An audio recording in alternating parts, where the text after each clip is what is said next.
Drugs ను అరికట్టాల్సిన అడ్డుకోవాల్సిన ప్రజాప్రతినిధులే ఆ drugs పార్టీలకు వెళ్లడం, పట్టుబడడం, విచారణను ఎదుర్కోవడం సిగ్గుచేటు అని సిపిఎం ఏలూరు జిల్లా కార్యదర్శి ఏ రవి విమర్శించారు. హైదరాబాద్ శివారులోని ఫామ్ హౌస్ లో డ్రగ్స్ పార్టీ నిర్వహిస్తూ పట్టుబడిన వారిలో ఏలూరు జిల్లా ఎంపీ పుట్ట మహేష్ కుమార్ యాదవ్ ఉన్న నేపథ్యంలో ఆయన స్పందించారు. ఏదో సొల్లు కబుర్లు చెప్పేసి ప్రచారాలు ఆర్భాటాలు నిర్వహిస్తూ ఉంది. పైగా ఈ డ్రగ్స్ పట్టుబడ్డ ఈయన కూడా డ్రగ్స్ గురించి చాలా గొప్ప మాటలు చెప్పాడు. ఇక్కడ ఆయనే కాదు, ఇంకా వివిధ పార్టీలకు సంబంధించిన వాళ్ళు, మాజీ ప్రజాప్రతినిధులు ఉన్నారు. ఈ ఫామ్ హౌస్ ఒకప్పుడు ఎమ్మెల్యేల కొనుగోలు కేంద్రంగా కూడా ఉంది.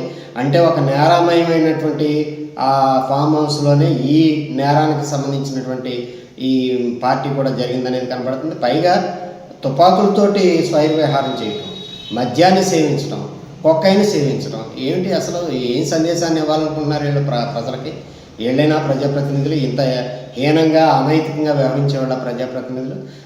మేము ఇప్పుడు కేంద్ర ప్రభుత్వాన్ని ఆంధ్రప్రదేశ్, తెలంగాణ రాష్ట్ర ప్రభుత్వాన్ని మేము కోరేది ఏమిటంటే, మీరు నిజంగా నైతిక విలువలకు కట్టుబడే వాళ్ళైతే, డ్రగ్స్ అమ్మకాలను అరికట్టాలనుకునే వాళ్ళైతే, ఇలాంటి తప్పుడు చర్యలు, అసాంఘిక చర్యల్ని అరికట్టాలనుకునే వాళ్ళు అయితే మీరు ఎవరనేది చూడొద్దు. ఎంతటి వాళ్ళైనా సరే మీరు సీరియస్గా నిందితుల్ని గుర్తించండి, నిందితుల పట్ల కఠినంగా వ్యవహరించండి.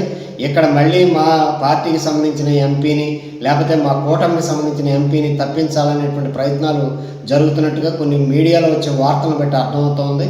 ఎట్టి పరిస్థితుల్లో అలాంటి చర్యలు పాల్పడకూడదు. మీరు నిజాయితీగా వ్యవహరించేటట్టయితే, ఈ డ్రగ్స్ విషయంలో, అరికట్టే విషయంలో నిజాయితీగా వ్యవహరించే వాళ్ళైతే తప్పనిసరిగా నిందితులు ఎట్లాంటి వాళ్ళైనా కఠినంగా శిక్షించాలి. ఎంపీ మీద కూడా కఠిన చర్యలు తీసుకోవాలి. తద్వారా డ్రగ్స్ మాఫియా అమ్మకాలని అరికట్టాలని చెప్పేసి మేము డిమాండ్ చేయాలి. ఇది అమ్మే వాళ్ళకి దన్నుగా నిలబడ్డటువంటి ప్రజాప్రతినిధులు, ఉన్నతాధికారులకు సంబంధించిన విషయం. ముందు వాళ్ళని గుర్తించాలి, వాళ్ళని కఠినంగా శిక్షించాలి. అప్పుడు మాత్రమే డ్రగ్స్ అమ్మకాలు అరికట్టాలి.